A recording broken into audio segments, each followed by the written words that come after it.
Cerimonia di insediamento del nuovo presidente dell'Istituto Autonomo Case Popolari di Agrigento, l'avvocato Maurizio Bugea. Dopo tanti anni di commissariamento, quindi, si è insediato il nuovo consiglio di amministrazione dell'ente. Bugea è presidente, affiancato dai consiglieri Gioacchino Pontillo, già commissario straordinario, e dall'avvocato Santino Russo. Alla cerimonia di insediamento erano anche presenti l'onorevole Giusy Savarino di Diventerà Bellissima e il commissario di Fratelli d'Italia Lillo Pisano. Credo che quello di oggi è un avvenimento particolarmente importante perché il governo regionale con il presidente Musumeci e l'assessore Falcone hanno voluto dare una chiara e netta distinzione, quindi un carattere distintivo rispetto al commissariamento di tutti questi istituti che è durato per circa 13 anni.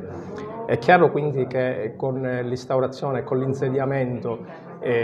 di un consiglio di amministrazione, quindi di un consiglio collegiale che oltre a me sarà composto dal dottore Gioacchino Pontillo e dall'avvocato Santino Russo, ci sia una venuta alla ribalta degli istituti autonomi case popolari. Questo perché? Perché è particolarmente importante, perché noi ci troviamo a affrontare un periodo difficile, una conseguenza di tutto il periodo della pandemia e allo Stato ci sono diverse leggi che consentiranno, che hanno un carattere distintivo ed importante e porteranno praticamente a poter affrontare il problema della riqualificazione, del risanamento del nostro patrimonio edilizio e conseguentemente comporteranno una importante innovazione sotto il profilo anche delle garanzie per lo sviluppo economico del nostro territorio. Pensa che il Superbonus possa avere un ruolo importante? Allora, il Superbonus avrà sicuramente un ruolo importante. Tra l'altro c'è in atto una presentazione, un'idea di presentazione di progetti proprio per poter approfittare di questo particolare evento del Superbonus, per cui crediamo che anche con l'aiuto di tutti i nostri collaboratori, i colleghi di questo istituto, di poter approfittare proprio dell'evento del Superbonus e quindi cercare di dare un consolidamento a sia alla manutenzione che anche alla creazione. Vedremo in futuro se ci saranno fondi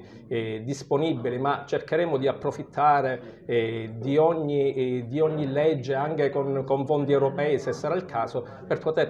pertanto dare casa a coloro che ne hanno realmente bisogno. Oggi è un grande giorno per lo IACP di Agrigento perché dopo 13 anni si insedia il Consiglio di amministrazione, quindi l'organo politico ordinario. Abbiamo tanto lavoro da svolgere perché poco fa abbiamo sentito anche l'assessore Falcone che ci incitava a lavorare perché sul territorio abbiamo da spendere i finanziamenti previsti dal PNRR che ci permetterebbe di rinnovare il nostro patrimonio. Abbiamo più di 7.500 alloggi nella provincia di Agrigento, un po' vetusti, e abbiamo l'occasione con questi finanziamenti di renderli più moderni e anche di rendere un servizio agli utenti. Nel ripercorrere le parole già dette dal Presidente Bugea poco fa, tra l'altro storico questa giornata di oggi perché almeno si pensa, poi si ritiene che oggi la IACP abbia proprio compiuto 100 anni, quindi si va a considerare, si va a formare, ad incastrare questa nuova situazione del nostro insediamento dopo 13 anni di vacazio dell'ufficio con una CDA ordinario che finalmente può cominciare a lavorare nell'interesse e dell'ente e dei soggetti aventi diritto e gli utenti appunto che si rivolgono all'ente. Oggi è una giornata importante perché dopo 13 anni si insedia un CDA formalmente, dando legittimazione a un ente come l'OACP che diventa un riferimento al territorio sempre più importante. Come molti sanno, il presidente Musumeci aveva inviato in commissione un disegno di legge per riformare l'IACP nella sua governance, renderla più moderna, più vicina a nuove metodologie, a nuove forme di sostegno come il social housing. Abbiamo fermato quella riforma perché il sopravvenire del bonus 110% che ha riconosciuto lo IACP come unico ente pubblico che può essere beneficiario di questi vantaggi economici poteva cambiando la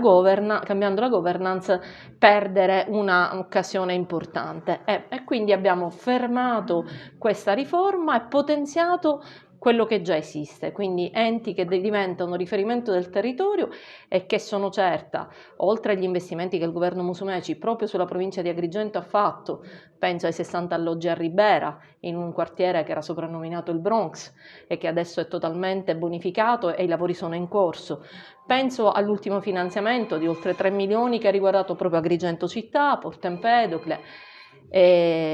Licata, Ravanusa. Penso agli aiuti che abbiamo dato per il periodo del Covid, questo lo abbiamo dato agli assegnatari con un bonifico che è arrivato a questo ente di oltre 1,9 milioni. Sono tutti segnali che vengono dati dal governo Musumeci, segnali importanti che vogliono portare l'OIACP a ritornare a essere protagonista e riferimento non solo degli assegnatari che devono vedere alloggi migliorati e riqualificati proprio accedendo al bonus,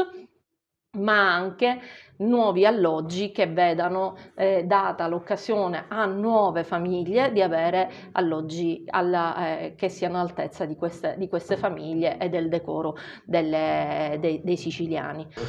Noi come Fratelli d'Italia abbiamo dato il nostro sostegno nominando Santino Russo come componente in questo insieme agli ACP di Agrigento e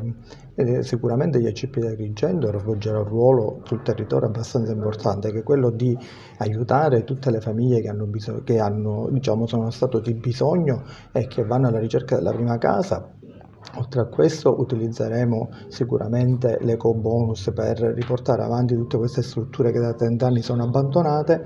e naturalmente il governo Musumeci vuole investire tanto per nuovi alloggi, che oggi con i problemi che ci sono, soprattutto quello di avere una casa, il governo Musumeci è uno degli obiettivi prioritari che ha.